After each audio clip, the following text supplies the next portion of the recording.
Okay, so week 2, day 2.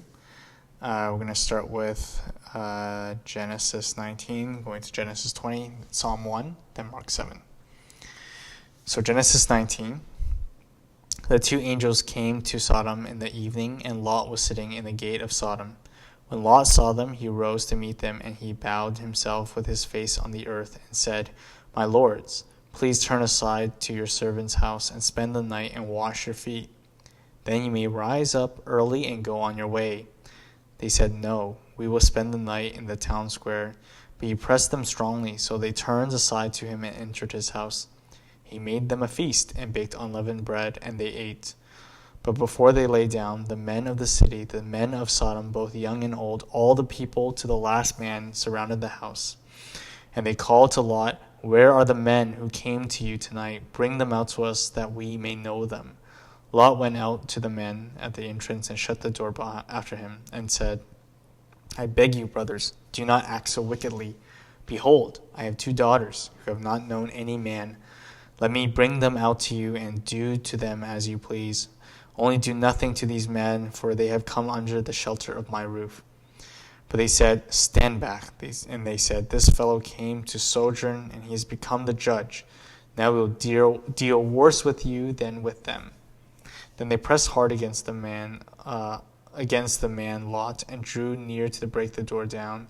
But the men reached out their hands and brought Lot into the house with them and shut the door. And they struck with blindness the men who were at the entrance of the house, both small and great, so that they wore themselves out, groping for the door.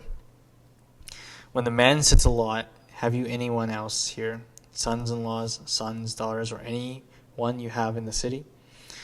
Bring them out of this place, for we are about to destroy this place, because the outcry against this people has become great before the Lord, and the Lord has sent us to destroy it." So Lot went out and said to his sons-in-law who were to marry his daughters, "Up, get out of this place, for the Lord is about to destroy the city." But he seemed to his sons-in-law to be jesting. As morning dawned, the angels urged Lot, saying, "Up, take your wife and your 2 daughters who are here, lest you be swept away in the punishment of the city." But he lingered. So the men seized him and his wife and his 2 daughters by the hand, the Lord being merciful to him, and they brought him out and set him outside the city. And as they brought them out, one said, "Escape for your life, do not look back or stop anywhere in the valley. Escape to the hills, lest you be swept away." And Lot said to them, "Oh no, my lords, behold, your servant has found favor in your sight, and you have shown me great kindness in saving my life. But I cannot escape to the hills, lest the disaster overtake me and I die. Behold, the city is near enough for me to flee, and it is a little one. Let me escape there. Is it not a little one? And my life will be saved." He said to him, "Behold, I grant you this favor also, that I will not overthrow the city of which you have spoken.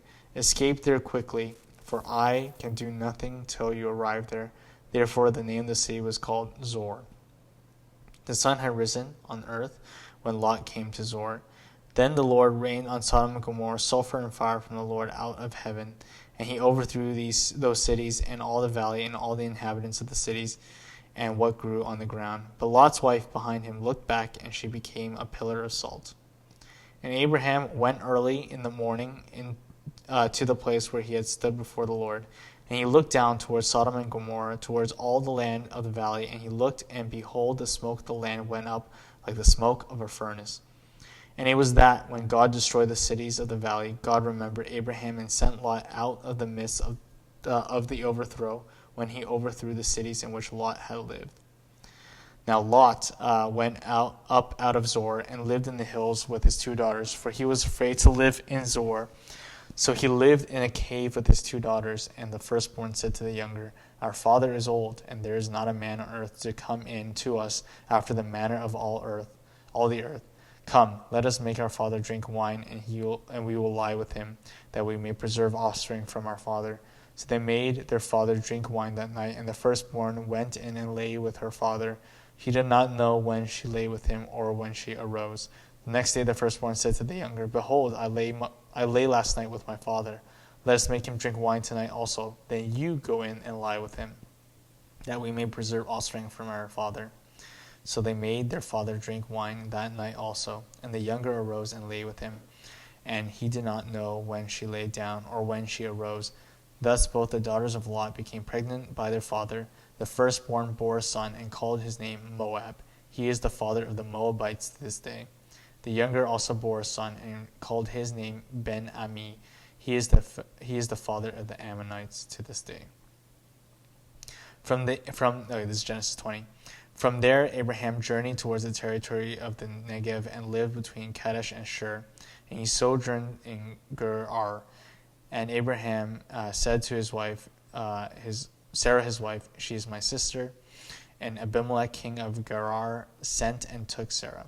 But God came to Abimelech in a dream by night and said to him, Behold, you are a dead man because of the wife whom you have taken, for she is a man's wife. Now Abimelech had not approached her, so he said, Lord,